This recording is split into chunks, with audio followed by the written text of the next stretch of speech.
Professor Adah Almutairi is on the board of trustees of the FII. She is a scientist and professor at the University of California in San Diego. What took my colleagues at UCSD 20 years to work on a single protein, figuring out its structure, now can be, with AI, discovered within a year. It's earth-shatteringly impactful.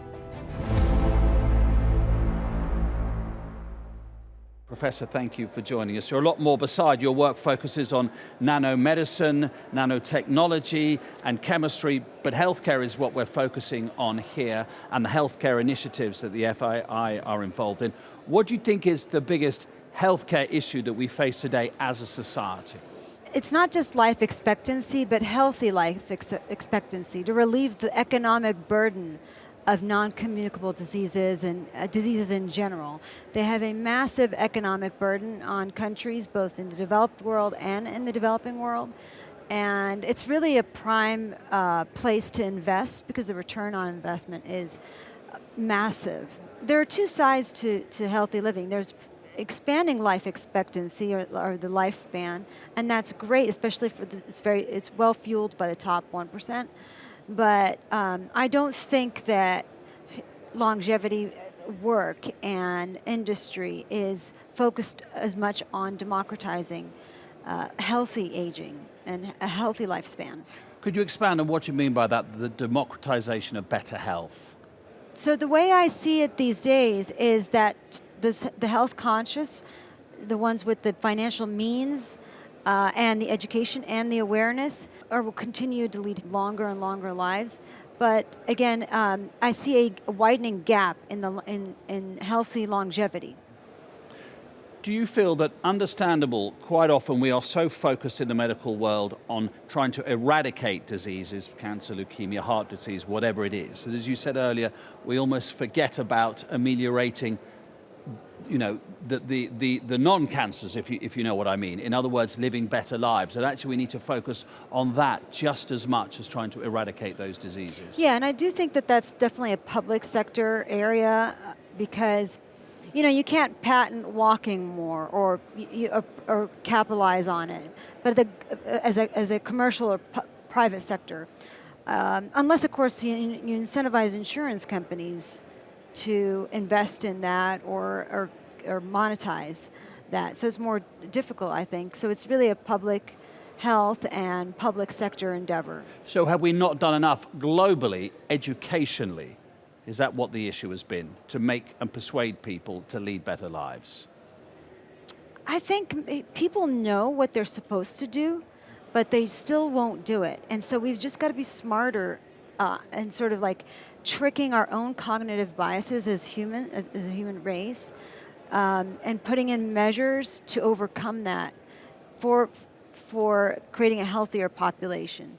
Can you give us an example? How would we go about doing that? Because as you say, we know that we should be doing something, or rather we shouldn't be doing something, but we still go and do it. How do we go about, if you like, reversing that? Primary example is to stop smoking. In the state of California where I reside, I remember in the mid-90s, smoking was everywhere, including in public spaces. And through a series of government or public sector measures, that was almost completely eliminated. So that's one measure. The food that you eat. It's all too often we as humans want the easy way out instead of the difficult, disciplined. And that's how we're wired. That's okay. We take good shortcuts. It's called fast thinking, slow thinking, right? But this is where a government perspective or a public health perspective comes in to put in place measures that will make you do what's right for you, and overall it's public health to the public health benefit. Take, for example, we all know that you need to save for retirement, right? But we found, definitely in the US, for example, people don't save enough. And it's because they just can't, their cognitive bias doesn't allow them to see themselves in the future. And so you have, like in Singapore and other countries, you are forced to save for retirement. And that's kind of what I mean, where this is where policymaking can really help, and access to good food and healthy water. I know these sound almost like the antithesis of future investment, because there's nothing glamorous about these technologies, as opposed to, for example, one of the areas that are near and dear to my heart, plasma therapy. Every day we're discovering that the secret to vitality and health is in your blood, and as a diagnostic and also as a therapeutic. And so I want to see more democratization of preventative measures and more awareness globally, not just in developed worlds. You just mentioned there that the global plasma therapy market. Tell us a little bit more about that and what advances have been made there. Well, for example, one of the solid findings, and that's human data, is that as we age, part of the aging process is that our bodies are not as good as getting rid of bad proteins, if you will, just to make it simpler.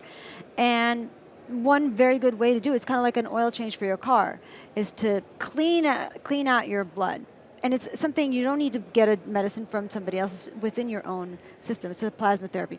Plasma therapies are also not just involved in increasing lifespan or a healthier lifespan, but just in life-saving therapies as well. If you have immunodeficiency, a clotting deficiency, and every day we are finding out more and more, science is telling us more and more that it's in your blood, certain diseases, and treatment of those diseases, like Alzheimer's disease, for example. The latest human data shows that the cures for that are proteins in our plasma.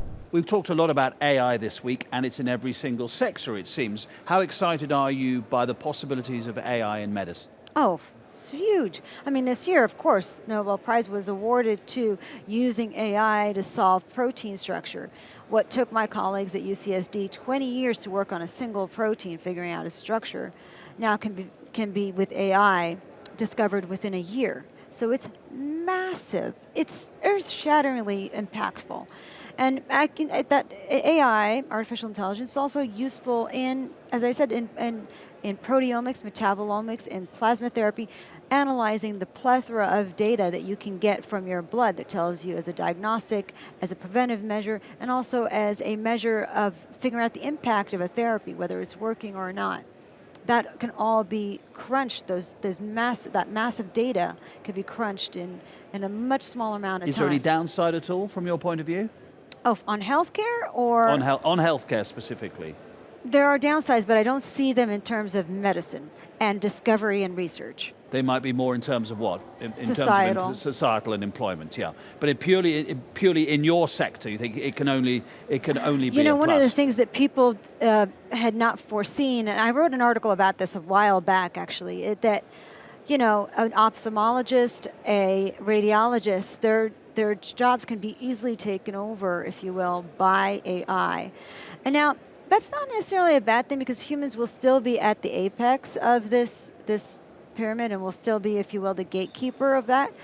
But in a way you can think of it positively, because the amount of time it takes to train a doctor and the shortage that, for example, in India, massive shortage in radiologists, ophthalmologists, with the use of AI in those fields, it can really impact human lives. But you're right, it does threaten jobs, more so than we ever expected. It's those kinds of jobs like in data analysis, financial analysis.